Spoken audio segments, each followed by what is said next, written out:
Title live देख रहे हैं आप और मैं हूं आपके साथ कोमल। हिंदी साहित्य के बहुत बड़े साहित्यकार जो सबसे लोकप्रिय साहित्यकार हैं वो मुंशी प्रेमचंद हैं। उनका जन्म 31 जुलाई 1880 को हुआ था और उनकी मृत्यु 8 अक्टूबर 1936 को मात्र 56 वर्ष की उम्र में हो गई। उन्होंने अपने जीवन में बहुत सारे उपन्यास लिखे और बहुत सारी कहानियाँ लिखी, लगभग दर्जनों उपन्यास लिखे और 300 से ज़्यादा कहानियाँ लिखी। अब प्रेमचंद के बारे में ज़्यादा मैं कुछ नहीं बोलूँगी क्योंकि जहाँ मैं मौजूद हूँ कालिदास रंगालय में, वहाँ बहुत सारे साहित्यकार, रंगकर्मी, कवि मौजूद हैं जो आपको प्रेमचंद के बारे में बहुत कुछ बताएंगे। आप कवि हैं तो आप एक कवि के तौर पर मुंशी प्रेमचंद को कैसे देखते हैं? देखिए, प्रेमचंद को तो कवि हो या कोई माने न्यायाधीश हो या नेता हो, सबको पढ़ना चाहिए प्रेमचंद को।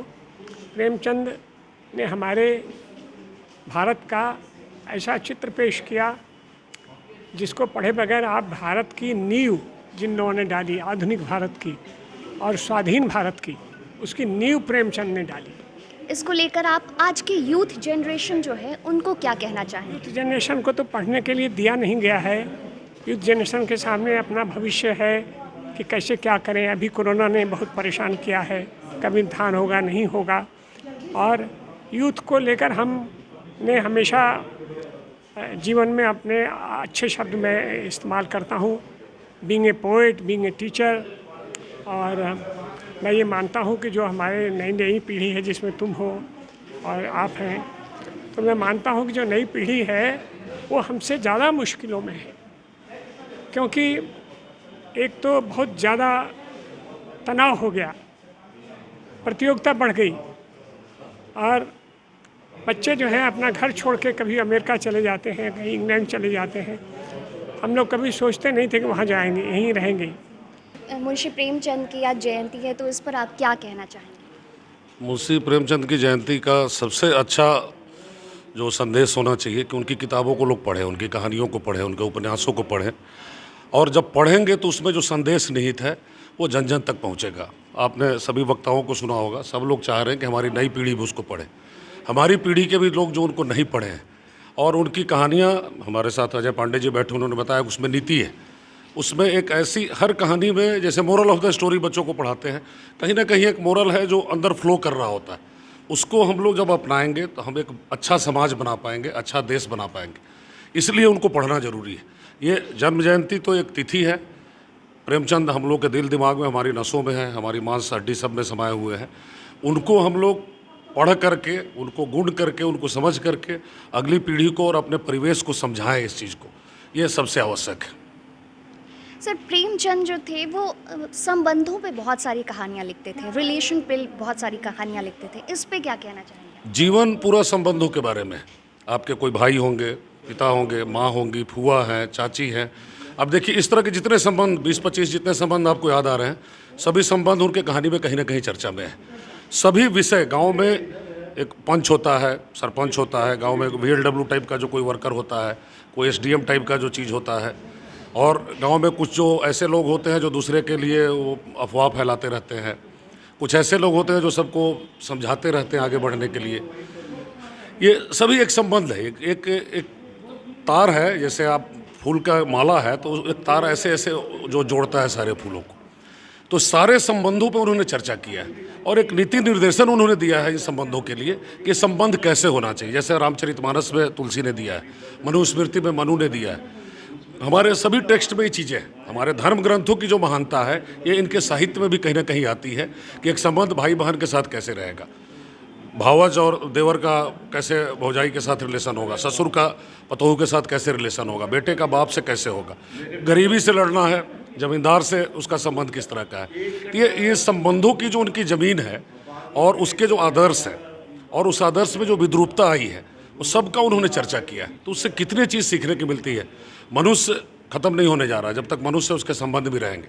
संबंधों की व्याख्या थोड़ी आगे पीछे हो सकती है कि संबंध का तरीका आगे पीछे हो सकता है। पहले लोग चरण छूते थे, आजकल हाय कह देंगे, ठीक है, वो भी एक तरीका है, लेकिन वो संबंध तो रहेगा। भाई बहन तो वही रहेगा, पति पत्नी तो वही रहेंगे, बाप बेटे तो वही रहेंगे, तो वो संबंध रहेंगे। और उन संबंधों की जब भी आदर्श की, उसके नीति निर्देशन की बात होगी, प्रेमचंद वहाँ पर सार्थक रहेंगे हमेशा। मैम आज की जो जनरेशन है वो हिंदी साहित्य से एकदम दूर भाग रही है। स्कूल्स में भी हम देखते हैं कि स्कूल्स में जो टीचर्स हैं वो स्टूडेंट्स को फाइन करती हैं अगर वो हिंदी बोलते हुए पकड़े जाते हैं स्कूल्स में। तो इस पे आपका क्या कहना है? देखिए, जहाँ तक इंग्लिश मीडियम स्कूल्स की बात है, ज़रूर ये बात सही होती होगी, लेकिन हमारे यहाँ जितने भी सरकारी स्कूल्स हैं वहाँ तो जो लोकल लैंग्वेज है, जो स्थानीय भाषा है, उस पर काफ़ी ज़ोर है। और हम ये देखते हैं कि वहाँ के पढ़े हुए बच्चे भी बहुत आगे आ रहे हैं। ज़रूरत है तो ये है कि जिस प्रकार से इंग्लिश ई बुक्स हुए हैं, उस प्रकार से हम लोग प्रेमचंद की छोटी छोटी कहानियाँ ई बुक्स के माध्यम में या किंडल के थ्रू या ये जो नए माध्यम निकल पड़े हैं उनको इस्तेमाल करें और सभी लोगों तक और नए पाठकों तक उन बातों को पहुँचाएं। एक दफ़ा पढ़ लेने वाला कि निश्चित ही प्रेमचंद से प्रभावित हो जाएंगे और फिर उनको जो बोलते हैं हम लोग की लगन लग जाएगी। मौजूद हैं वरिष्ठ रंगकर्मी सुमन जी। वो बताएंगे आपको कि इन्होंने अपने जीवन में बहुत सारे प्रेमचंद की बहुत सारी जो कहानियाँ हैं उस पर रंगमंच पर बहुत सारे नाटक किए हैं। तो उसके बारे में ये बताएंगे हमें कुछ। मैं पहले तो प्रेमचंद जी को नमन करता हूँ और मैं ये कहना चाह रहा हूँ कि देखिए, बात यह है कि मुंशी प्रेमचंद जी ने जो लिखा वो पूरे समाज के लिए लिखा और ऐसे समय में उन्होंने लिखा जिस समय अंग्रेजियत यहाँ हावी थी और अंग्रेजी राज हमारे देश में हावी था। वो before independent and after independent दोनों की चर्चा होती है।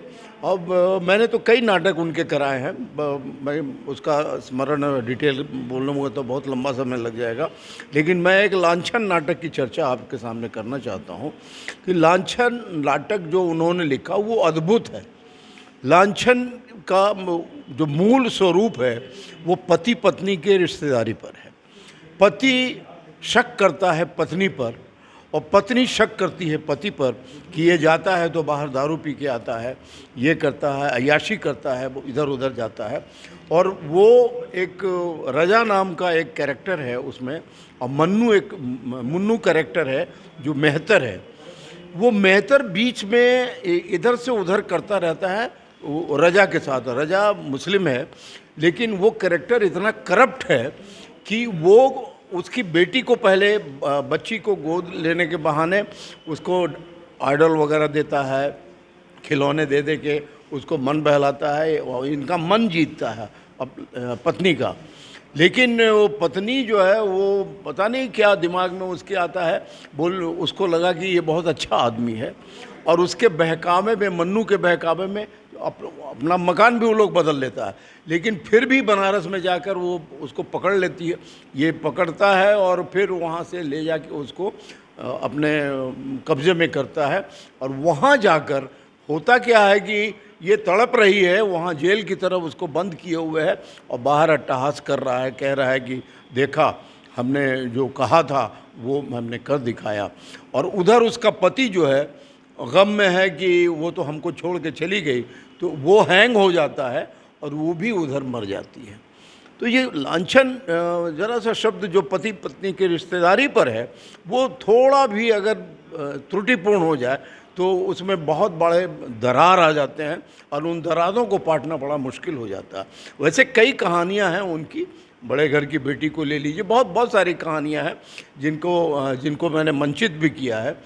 सदगति है, गुल्ली डंडा है, बहुत सारी कहानियाँ, कफन है। इन सारी कहानियों पर विवेचन अगर किया जाए तो बहुत लंबा समय लेगा, लेकिन मैं इन्हीं चंद शब्दों के साथ आपका धन्यवाद करता हूं और मैं मुंशी प्रेमचंद जी को नमन करता हूं। धन्यवाद। प्रेमचंद की जो कहानियां हैं उस पर कई सारे नाटक किए होंगे, उसका क्या एक्सपीरियंस है, ज़रा बताइएगा। यदि मैं कहूँ कि आज के समसामयिक ज्वलंत प्रश्न जो भी हैं, चाहे स्त्री की बात कर लें या इस जाति व्यवस्था दलितों की बात कर लें या आज की राजनीति की बात कर लें या उस उन्नति की बात कर लें, जिस समाज को आगे बढ़ाने के जितने एलिमेंट्स आज हमें ज़रूरी हैं वो आपको उनकी साहित्य में मिल जाएगा।